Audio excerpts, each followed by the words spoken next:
Greetings, my dear friends. On the 11th of March, history was written.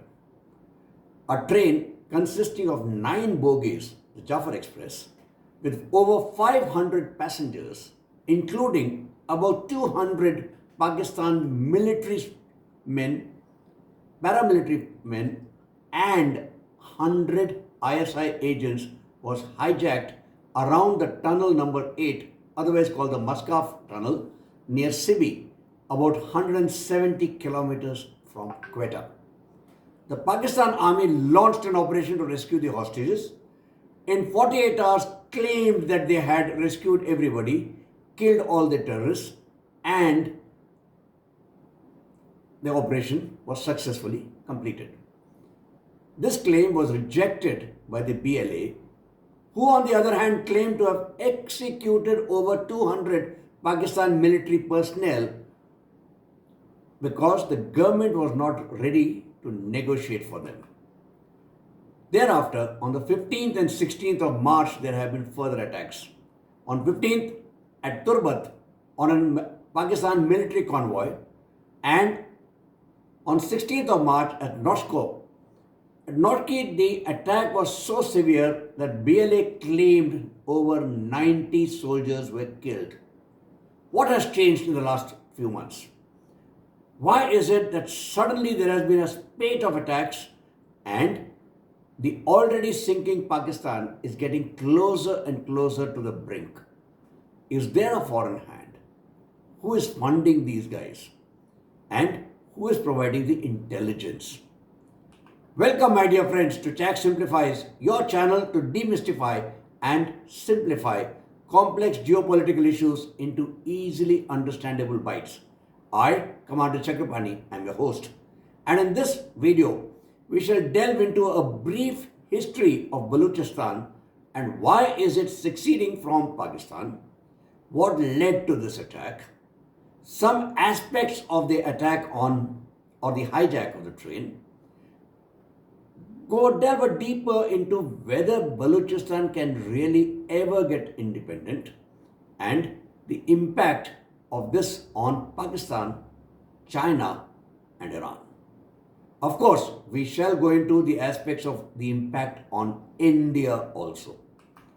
Let's first get to know Balochistan.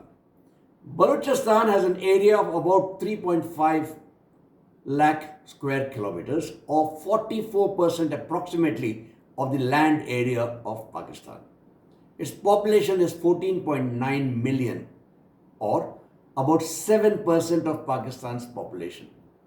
A very hilly, rugged, extremely dry desert terrain, very hot, very sparsely populated. The arable area is just about 5%. Economy is predominantly livestock and agriculture based, and that is over 50% of Balochistan's GDP. Very rich in minerals, coal, chromite, iron, sulfur, barite, marble, quartzite, limestone, and copper, gold. Over 40% of Pakistan's natural resources are in Balochistan.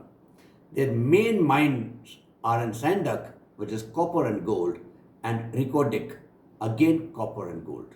There are numerous other mines. Like I said, 14.9 million people, mainly tribal. 50% of them live in Balochistan, or what we know as Balochistan within Pakistan today. 40% in Sindh, and the 10% dispersed all over. There are a little over 3 million Baloch in the Sistan and Balochistan provinces of Iran, and about 1.1 million Baloch in the Nimroz province of Afghanistan. Despite abundance of natural resources, the Baloch lack electricity, water, healthcare, medical facilities, industries, development, and very obviously, employment. Systematically, the Baloch have been deprived of their land, due to which there have been limitations and restrictions placed on their movement across their own land because of various checkposts that have been set up so that the Chinese are not disturbed. Many claim they need a visa to travel within Balochistan.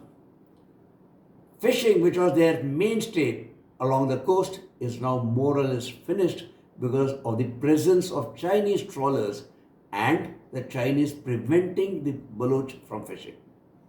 Access to the natural pastures has also been restricted. The Baluch no wonder feel exploited, deprived, and left in poverty, with no access to their land, resources, and minerals.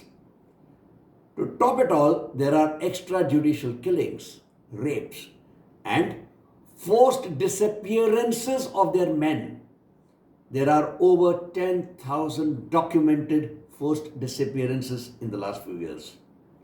There is no infrastructure, no water, no electricity, no industries. There was a promised oil refinery, not come up. Obviously, no employment. Even traditional employment generators like fishing, animal rearing, pastures have all been taken away.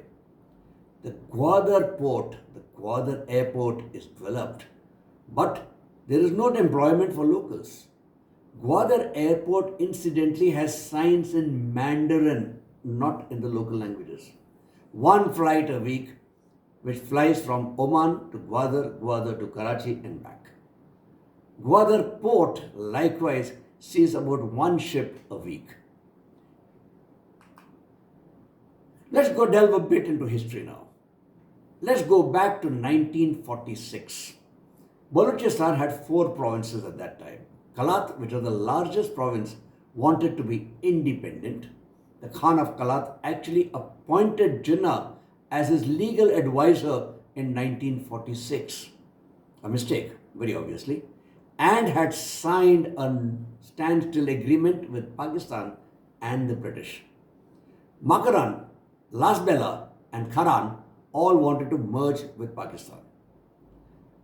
On the 26th of March 1948, despite the standstill agreement, the Pakistan army moved into Kalat, especially the coastal regions of Pasni, Jiwani, Turbat. The Khan of Kalat was forced to sign the instrument of accession at gunpoint. The public revolted. This was the start of the Baloch liberation movement. Prince Abdul Karim, who was Khan's brother, led the revolution. This revolution was brutally suppressed. Karim was arrested. Not much is known of him thereafter. Remember, Gwadar and a good part of the Makaran coast was annexed by the Sultanate of Muscat and Aman in 1797. It was sold to Pakistan after India refused on the 8th of December 1958 for a sum of 5.5 billion rupees or 550 crores. Aga Khan funded the sale. Just as an aside, there is a Maratha connection also. The Maratha captives after the Third Battle of Panipat settled here. One of the Shakti Peeths, the Hinglaj Mata temple, is looked after by the Baloch in this part. There is a 1500 strong Baloch community living in Mumbai. But let's get back to the uprisings. After the initial uprising in 1948, there have been multiple uprisings in 1958, 62, and in the 70s. All of them were suppressed brutally. Then came a period of relative quiet till the early 2000s. On the 2nd of Jan 2005, Pakistan Army Captain Hamad raped Dr. Shaija Khalid, a member of the Bukti community, in the Sui gas fields. There was a reaction from the Bukti community, from the tribe here, but Pervez Musharraf on national TV declared Captain Hamad was innocent. This led to a major protest by the Bukti tribe, led by Akbar Khan Bukti, a former defense minister and the governor of Balochistan. They disrupted the gas production for several months. Over 10,000 soldiers quelled this protest, Bukti was assassinated on the 26th of August 2006. This fueled further unrest. Pakistan Army now unleashed a regime of terror and extrajudicial killings. History of enforced disappearances started. The first enforced disappearance known or recorded was of Ali Asgar. Voice of Missing Baloch People or VBMB was set up on the 27th of October 2009. They led multiple marches asking for location of the missing Baluch. The last of the marches was in December 2023, led by Marang Baloch and the Baloch Exati committee, which covered a distance of 1,600 kilometers to Islamabad to protest against human rights violations, enforced disappearances, and Baloch genocide. The protesters were forcefully sent back. They were, as per the Pakistan Army, deported. Despite exploitation of resources, handing over a Gwadar port and virtually most fishing to China led the Baloch to feel they have no future. There are three distinct movements that are on in Balochistan today. One is the BYC or the Baloch Exati Committee, a non-profit organization which is now led by Marang Baloch against Baloch genocide, and it wants to locate the missing people, focused on human rights. There is the Haq Do Tehreek in Gwadar, led by Maulana Hidayatur Rahman, which is focused on Gwadar and around and the rights of people here. They want to enable trawling, to stop all security checks and remove restrictions on their movements, get employment, all because of Chinese and Chinese in Gwadar. There have been protests in Turbat, Zarmat, Umara, Pasni and Pishkar. They blocked all major roads in the region for several months. And then there is the armed struggle, led by the Baloch Liberation Front, the Baloch Liberation Army, the Baloch Revolutionary Guard, and the SRA or Sindhu Desh Revolutionary Army.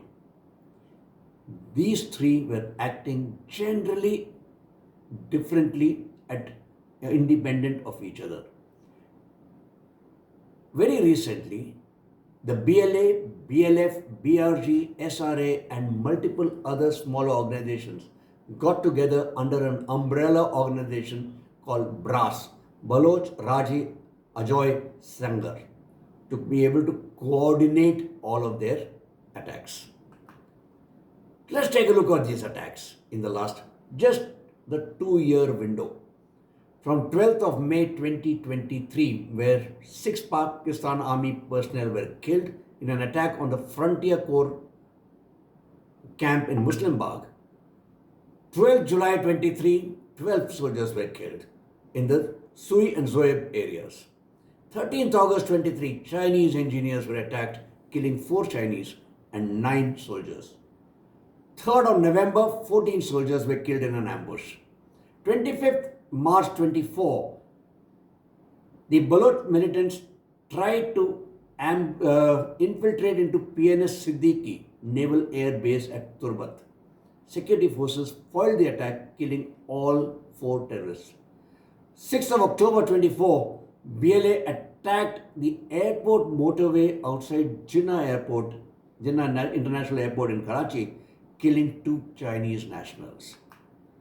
9th of November 24, a bomb blast went off in Quetta at the railway station, killing over 24 people.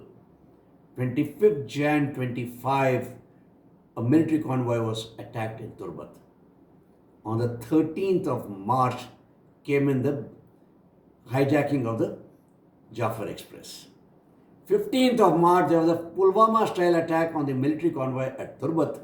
And 16th March, just yesterday, there was another attack on the Pakistan Army convoy at Noshki, as BLA claimed killed over 90 soldiers. there has been a fourfold increase in attacks and killings from 2023 to 2024. Mostly, the people attacked are army and uniformed personnel, ISI agents. The attacks increased from 116 to 504. Deaths increased from 88 to 388. These attacks are getting more and more daring, more and more audacious, coordinated, and well planned. Seemingly, the BLA and its associates, the elite suicide brigade, which is called the Majid Brigade, is very well trained and equipped. They have very good intelligence inputs. Attacks like the train hijacking cannot be done without precise intelligence inputs and training. So let's look at the train attack itself. Tactically brilliant. Very well chosen area, totally barren, hilly, over 18 tunnels, and the attack happened just at the entrance of tunnel number 8. Very well executed. Set up a good ambush close to the Quetta Jacobabad highway and initially incapacitated the engine and the driver. They had excellent intelligence, knew exactly who was traveling, where they were seated. Don't forget, most of the people were in plain clothes and they knew which weapons they were carrying. Had reasonably good training, and as per the norm, the Baluch people do not really fight against women, children, elderly. Even in this case, they released the women, children, elderly, married people, and all Baluch first, taking with them only the Pak army personnel. And very quickly set out all the videos and demanded release of all Baluch prisoners. They apparently vanished into the hills with the hostages and did not try to hold up the area. This allowed the Pakistan army to reach this place within 48 hours and claim victory. Since the Pak army did not negotiate with them, on the 16th of March, the BLA claimed that they have executed all hostages. This has brought out a number of deficiencies. First and foremost, it brings out the underbelly of what the Pakistanis call Lumber One Army and Lumber One ISI. The arterial highway Karachi-Quetta N25, the arterial railway Quetta to Peshawar, these routes were considered to be safe and secure. No longer. How will Pakistan secure them and how many more soldiers can it provide? Don't forget, Quetta is a major provincial capital. The Staff College of Pakistan Army is located here. The 4 times increase in killings and attacks, the lack of negotiation, even after the people have died, the soldiers have died, there has been no acknowledgement of their sacrifice, are all leading to a fact that the Pakistani army morale is dropping and dropping significantly. China is a major stakeholder here, and because of Gwadar. So what is Gwadar's importance? Gwadar is a major pearl in the string of pearls project as far as China is concerned to keep India in check and establish its supremacy over the Indian Ocean region. It's the deepest water port in the Indian Ocean region. It gives unprecedented access to not just warships but also submarines. It will have a complete dockyard, ammunition storages, and will be able to turn around naval ships, Chinese naval ships, quickly from here. There is something called a two-nation theory, which says that to become a superpower, a nation must have access to 2 oceans. China has some access, if you will, to the Pacific Ocean from its own coast. But Gwadar gives it a second access into the Indian Ocean region. China wants to relocate its second strike capability at Gwadar. It wants to establish the Overseas Theatre Command at Gwadar. It seeks to reduce its dependence on the Malacca Straits for its trade, and therefore it wants a land route into China. With Gwadar, it can control the Persian Gulf and all the oil shipping there. China has complete control over the port and the airport. It is unwilling to cede control. It has sunk over $40 billion in the CPEC and around Gwadar. It wants its pound of flesh. It actually wants to expand into Ormara and Pasni to build additional dockyards and submarine pens.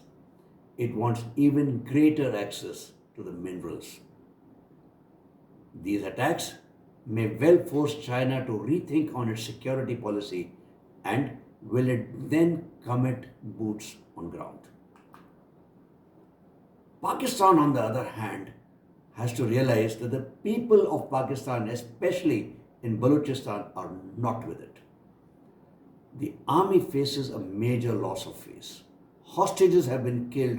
Attacks on convoys have killed soldiers, the last one killing 90 of them. The morale is low. Not acknowledging the sacrifices made by the soldiers has caused dissatisfaction, and there are rumors of even a rebellion within the army. The communication lines in Balochistan are now shattered, both rail and road. How will they secure? How will they be? Will Pakistan commit more soldiers? Or will they negotiate? Security of the Chinese asset is now getting to be a bigger headache. BRAS and TTP have had an understanding between them, and they seem to be playing ping pong with the Pak army. Sometimes there's an attack in Balochistan, then there is one in TTP in Khyber Paktoonwa. While the Pak army rushes there, there's one more in Balochistan. Just look at the two attacks from 13 November onwards. At Sui, then they had an attack in Turbat, then they had an attack in Noshki. The intelligence and the training and the sophistication of the attacks is increasing. How did the number one ISI miss all of this? And is this the precursor for KPK, Gilgit-Baltistan, Pak-occupied Kashmir, even Sindh getting independent? Will Balochistan get independent? It is a fact that Pakistan has no control over the area. The police and the army has vacated this area, many of these areas. I don't say this. Maulana Fazlur Rahman has said it in the Pakistan National Assembly. Yet, the Baloch population is very small. Just about 15 million. They do not have the critical mass to sustain a revolution out here. Therefore, the inclusion of SRA, Sindhu Desh Revolutionary Army, in BRAS is very significant. It can provide the critical mass. The audacious Trainhijack has focused global attention on the Baluch. This was missing to date. Will this be the turning point? If the Baluch do not have the critical mass to get independent, but they can sustain a cycle of continued and escalating violence against the Chinese and the Pak army. It will raise the cost of holding Balochistan significantly.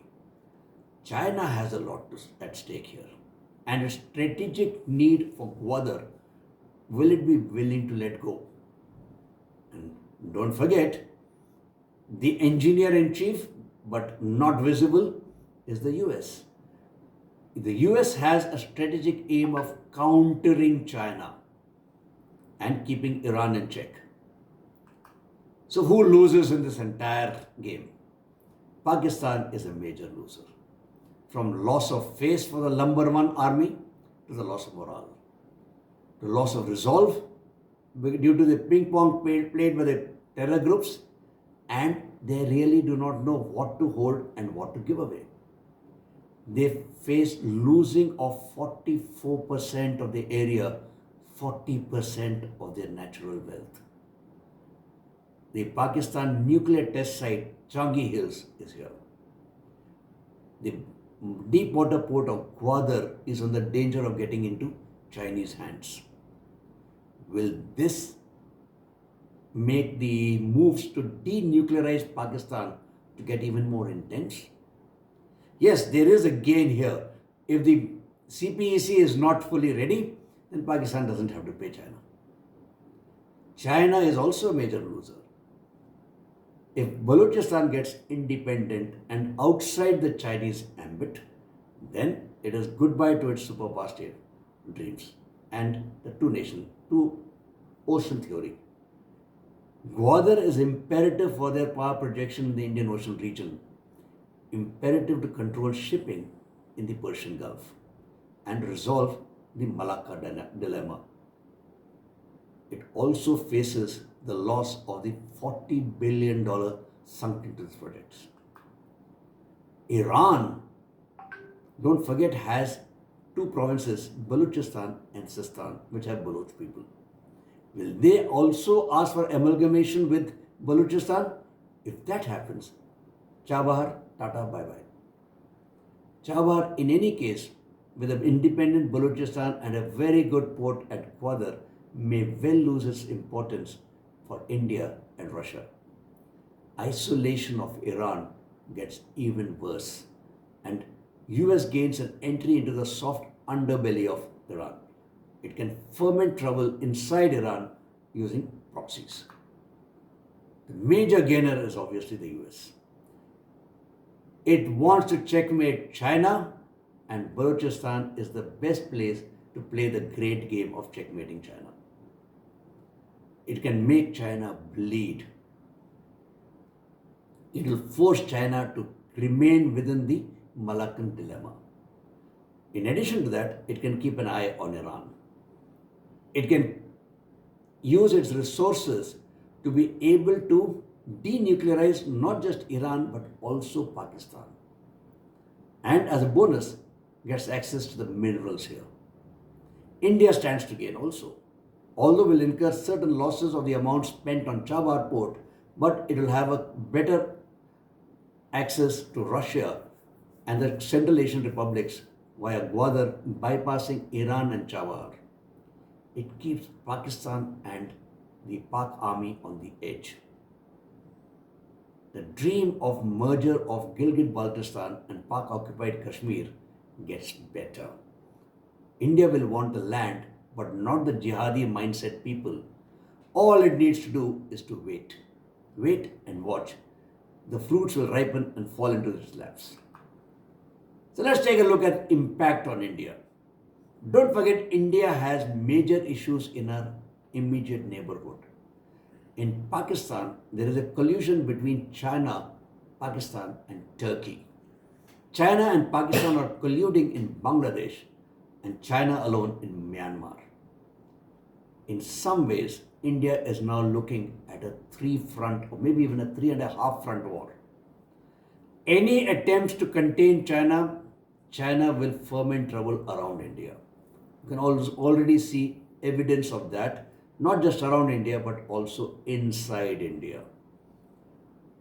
With two failing states at the border, especially Pakistan, what will happen in case Pakistan fails and there is a civil war? We may well have hordes of refugees wanted to coming into India. How will we handle this? With reasonably porous borders at certain places, with Pakistan, of course, we have a well-fenced border. But what is going to be our policy with refugees? Humanitarian angle. We'll have to keep this all in our minds. Things have changed permanently in Pakistan. Balochistan can survive without Pakistan. Question is, can Pakistan survive without Balochistan? A loss of 45% of area or 44% of area, 40% of resources, including gold and copper, all the earnings and development it was seeing because of CPEC and development of Gwadar, Pasni or Mara ports, and a loss of Changi Hills nuclear test site. The Baloch, on the other hand, have great anger and they found a way to channelize it. An increase in cadres and the coming together of various factions under the brass, acting in cohesion with TTP, spells trouble for Pakistan. It is easier now, or it will become easier now, to channelize intelligence support, and with the weakened resolve of not just the government but also the army, Pakistan will find it difficult to hold on. If Pakistan breaks up, and that seems quite likely, what happens to its nuclear arsenal? How will India, US, and other countries involved ensure the safety and safe evacuation of this arsenal so that it cannot be used against humanity globally? The Baloch feel deprived, left in poverty. Pakistan's state and army resolve is crumbling. What will Chinese do out here? Will they put boots on ground and forcibly take over the areas that they believe they have developed? And will the US let them? Will India provide moral support the way Pakistan provides moral support to the Kashmiris, to Baluch and the Pashtuns? How will India handle the humanitarian and refugee crisis post breakup or civil war in Pakistan? India, at the same time, must be able to or must be prepared to tackle trouble, especially internally, fomented both by Pakistan and China. How we navigate these choppy waters, both internal and external, will determine our progress to our goal of Viksit Bharat by 2047. So, my dear friends, we'll continue living in very interesting times. If you approve of the video, please do leave a like, a thumbs up, and please do comment. Your comments motivate me greatly. As always, do not forget to subscribe to my channel if you have not subscribed already, and press the bell icon to be notified and choose all notifications. As always, please share this video with your family and friends, and I look forward to your continued support and suggestions. Till next time, Jai Hind, Jai Bharat.